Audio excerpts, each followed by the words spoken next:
जय माँ मतंगी, जय माँ छिन्नमस्ता, जय माँ बगलामुखी मेरे प्रिय साधकों और दर्शकों। आज जो मैं वीडियो आप लोगों के सामने लेकर आया हूँ, ये एकदम हटके विषय है।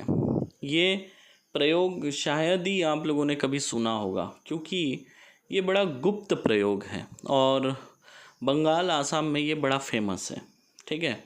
और जब ये प्रयोग होता है तो बड़ा ख़तरनाक तरीके से होता है और ये आप लोगों के लिए एक नया विषय है, एक नई जानकारी है जो आज मैं आप लोगों को बता रहा हूँ। तो आज का जो वीडियो है ये है बोगा बोगी मारन तंत्र क्रिया की। ठीक है। ये बोगा बोगी क्या होता है? बोगा बोगी एक तंत्र है जिसे अगर कर दिया जाए तो इंसान तड़प तड़प कर मरता है। समझ रहे हैं आप लोग? तड़प तड़प कर मरता है।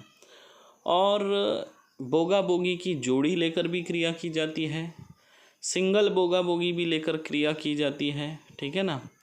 जैसे बोगा बोगी मतलब जोड़ी होती है, जैसे मेल फीमेल की, इसमें दोनों का भी उपयोग किया जाता है और सिंगल मेल या फीमेल का भी प्रयोग किया जा सकता है।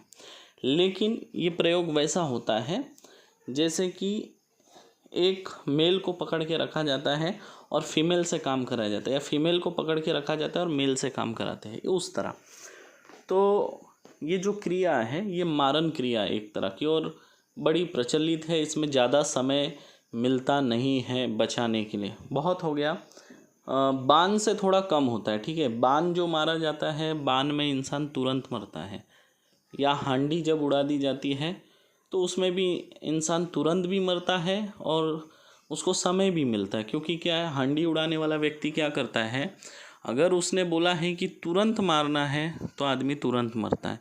अगर वो समय देगा 2-3 दिन में तड़पा के मारो तो 2-3 दिन बाद मरेगा। तो ऐसे स्थिति में अगले इंसान को मौका मिल जाता है इलाज करने का। लेकिन अगर उसने बोला है तुरंत उड़ा दो तो आगे वाले व्यक्ति को मौका नहीं मिलता इलाज कराने का। लेकिन बोगा बोगी में ऐसा नहीं। बोगा बोगी में आदमी तड़प तड़प के मरता है और अगर समय पे इलाज हो जाए तो इंसान बच भी सकता है। लेकिन अगर आगे वाले ने बहुत ज़ोरदार प्रयोग किया हो तो इसमें मौत भी तुरंत भी हो सकती है। ठीक है। ये क्रियाएं जो है अक्सर जो है एकांत में की जाती हैं, जैसे नदी किनारा हो, शमशान हो, जंगल हो, या कोई वीरान पड़ा हुआ किला या कोई घर, ऐसे जगह पे बैठ के इसकी क्रिया की जाती है। घर में बैठकर इसकी क्रिया नहीं करते हैं बोगा बोगी करने वाले। लेकिन आज जो मैं आपको क्रिया बता रहा हूँ, अगर किसी के ऊपर बोगा बोगी की क्रिया हो गई है तो उसे आप लोग कैसे ठीक करें। तो आप लोग जो स्क्रीन पे फ़ोटो देख रहे हैं यही है बोगा या बोगी। अब ये फीमेल है या मेल है मुझे नहीं पता फ़ोटो के हिसाब से। ठीक है। तो हम मेल को बोगा बोलेंगे और फीमेल को बोगी, यानी बगला या बगली। ठीक है। अब इससे मारन प्रयोग कैसा होता है वो भी आपको बता दूँ। ये जो आप बगला देख रहे हैं, बगले की चोंच और इसके पंख, ये दोनों चीज़ें लेकर किसी का पुतला बनाकर, आटे का भी पुतला हो सकता है, मिट्टी का भी हो सकता है, कपड़े का भी हो सकता है, या पैरों के नीचे मिट्टी ले जाकर उसका भी पुतला बना सकते हैं, या फिर फ़ोटो से भी होता है, क्योंकि इसके कई प्रकार के मंत्र हैं। ठीक है। और बोगा बोगी काटने के भी कुछ 180 के आसपास मंत्र होते हैं अलग अलग। तो उसी में से आज एक मंत्र मैं आप लोगों को देने जा रहा हूँ। तो ये क्या करते हैं कि पुतला बनाते हैं और पुतला बनाने के बाद में जो मंत्र पढ़ के, बोगा बोगी का मंत्र पढ़ के, बगले की जो चोंच होती है वो चोंच पुतले के सीने में ऐसे दबा दी जाती है मंत्र से अभिमंत्रित करके। तो उससे आगे वाला व्यक्ति तड़प तड़प के मरता है। इसके जो पंख होते हैं जगह जगह पे अलग अलग मंत्र पढ़ के चुभोए जाते हैं, जिससे अलग अलग तरह की तकलीफ उस व्यक्ति को होती, जैसे शरीर में जलन होना, सुई चुभना, है ना, शरीर पे अचानक से एकदम भयानक तरीके का चर्म रोग हो जाना, बहुत सारे फोड़े उठ जाना, है ना। अचानक से देखो किसी किसी को चर्म रोग हो जाता है और वो दवा से ठीक नहीं होता, बड़े बड़े फोड़े आ जाते हैं। और कुछ लोगों के शरीर में बहुत सारी गांठें आ जाती है अंदर, मांसपेशियों के अंदर चर्बी की गांठें बन जाती है।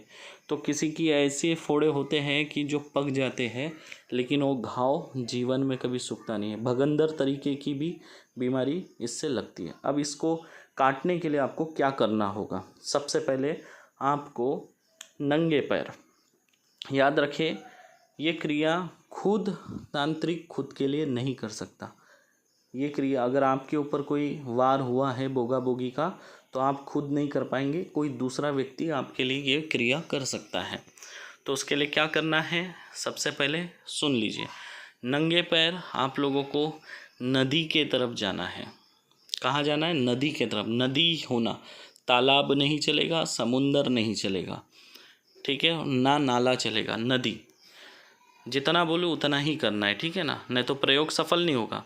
अब क्या करोगे? नदी किनारे जाना है। जाने के बाद आप जिस तरह स्क्रीन पे फोटो देख रहे हैं, ठीक उसी तरह एक पैर आपका ज़मीन पे होना चाहिए और दूसरा पैर पानी में होना चाहिए।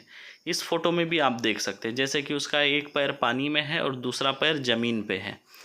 ठीक इसी तरह आपको जब नदी पे आप जाएंगे तो एक पैर आप ज़मीन पे रखेंगे, दूसरा पैर पानी के अंदर रखेंगे। साथ में एक पानी की बोतल आप लेके जाएंगे और उस पानी के बोतल में आप नदी का पानी भर के लाएंगे। याद रखें, फिर समझा रहा हूँ और बार बार समझा रहा हूँ, क्योंकि दोनों पैर नदी में नहीं रखना, नहीं तो आपका प्रयोग असफल हो जाएगा। तो क्या करेंगे? एक पैर ज़मीन में और दूसरा पैर पानी में। इस तरह पैर रख के आप बोतल में पानी भरेंगे। पानी भरने के बाद आप सीधा पलटकर वापस आ जाएंगे। जब आप वापस आ रहे हैं तब आपको पीछे पलटकर बिल्कुल नहीं देखना है। अब आप जब घर आ गए, घर आने के बाद आप क्या करेंगे? जो मंत्र मैंने आपको बताया है इस वीडियो के आखिरी में, पहले वीडियो देख लीजिए, आखिरी में मत जाइए। तो अब आप क्या करेंगे? घर जाने के बाद ये जो आपने जल नदी से लाया है, उस जल में इस मंत्र को 11 बार अभिमंत्रित करेंगे। कितने बार करेंगे? 11 बार। और आप लोगों को बता दूं, ये स्वयं सिद्ध मंत्र है, इसको भी आपको सिद्ध करने की कोई आवश्यकता नहीं है। लेकिन हाँ, ये प्रयोग करने से पहले आप लोग अपने शरीर की सुरक्षा जरूर करें। और जहाँ पर आमार शब्द आया है वहाँ पे आमार ही बोलना है, नहीं तो जो रोगी है उसका नाम लोगे आप, उस रोगी का नाम नहीं लेना इसमें। जहाँ आमार शब्द है वहाँ पे सिर्फ आमार ही बोलना है, उससे ज़्यादा कुछ नहीं बोलना है। अगर आप आमार शब्द नहीं लगाएंगे और आप कोई तांत्रिक है, आपके पास कुछ भी विद्या है, अगर आपने आमार के जगह आमार नहीं बोला तो आपकी भी विद्या ये पूरा जला के ख़त्म कर देगा। समझ गए आप? मतलब आपके पास जितनी विद्या थी, जो भी आपने सिद्ध किया था, हासिल किया था, वो सारी विद्या जल के राख हो जाएंगी। मतलब आपके कोई भी मंत्र काम नहीं करेंगे। फिर से आपको सारे मंत्र सिद्ध करने पड़ेंगे, ये याद रखना। इसलिए जहाँ पर इस मंत्र में आमार शब्द है वहाँ पे सिर्फ आमार बोलना है, ठीक है? पेशेंट का नाम नहीं लेना है, खुद का भी नाम नहीं लेना। जैसा मंत्र है बस वैसा ही पढ़ना है, इसमें कोई छेड़खानी नहीं करना है। जैसा मैंने मंत्र दिया अगर आप वैसा ही पढ़ोगे तो कोई दिक्कत नहीं है, ठीक है? अब आपने क्या करना है? 11 बार उस जल में मंत्र अभिमंत्रित कर दिया। अब आपने जो नदी से लाया हुआ जो जल है जिसे आपने अभिमंत्रित किया था, जो एक बोतल आपने पानी लाया है, उस एक बोतल को आपने अभिमंत्रित कर लिया। अभिमंत्रित करने के बाद उसमें से आधा गिलास जल अलग निकाल लेंगे, ठीक है? और उस आधे गिलास जल से क्या करेंगे? उसको थोड़ा सा पीने देंगे और उसके चेहरे पे मारेंगे। थोड़ा सा जल उसके आँखों में मारेंगे, ठीक है ना? आँखों में छिड़कना है थोड़ा सा जल और बचा हुआ जल पिला देना है। अब जो बोतल में बचा हुआ जो अभिमंत्रित जल है उसको क्या करना है? स्नान करने के पानी में मिलाकर स्नान करने लगाए और उसके बाद देखेंगे कि उसके ऊपर जो बोगा बोगी की जो क्रिया की गई है वो पूरी तरह से कट जाएंगी, ठीक है ना? ये बड़ा खतरनाक और डेंजर प्रयोग है।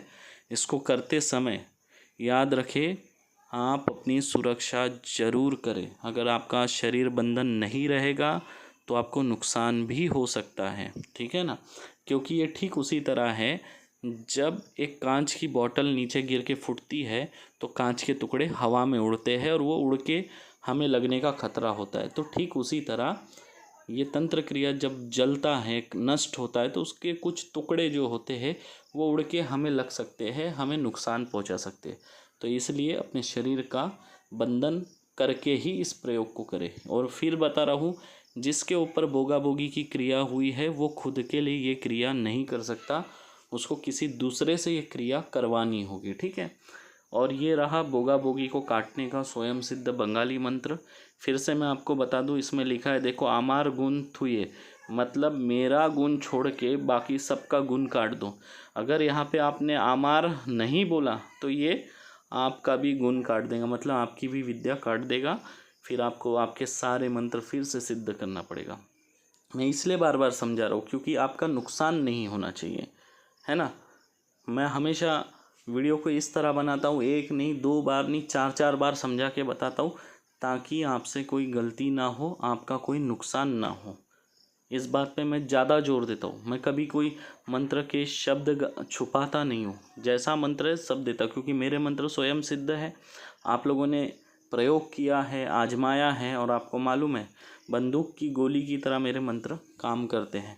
तो इसलिए मैं इतना समझा के बताता हूँ, क्योंकि मजाक मजाक में कई बार लोगों का नुकसान हो जाता है और मैं नहीं चाहता कि आपका नुकसान हो। कल मैं एक और मंत्र का वीडियो डालूँगा, कल 2-3 वीडियो डालूँगा, हमारे नए चैनल पे भी डालूँगा, इस पे भी डालूँगा। आशा करता हूँ ये वीडियो आपको अच्छा लगा होगा, नई जानकारी थी। जय माँ मातंगी, जय माँ छिन्नमस्ता, जय माँ बगलामुखी।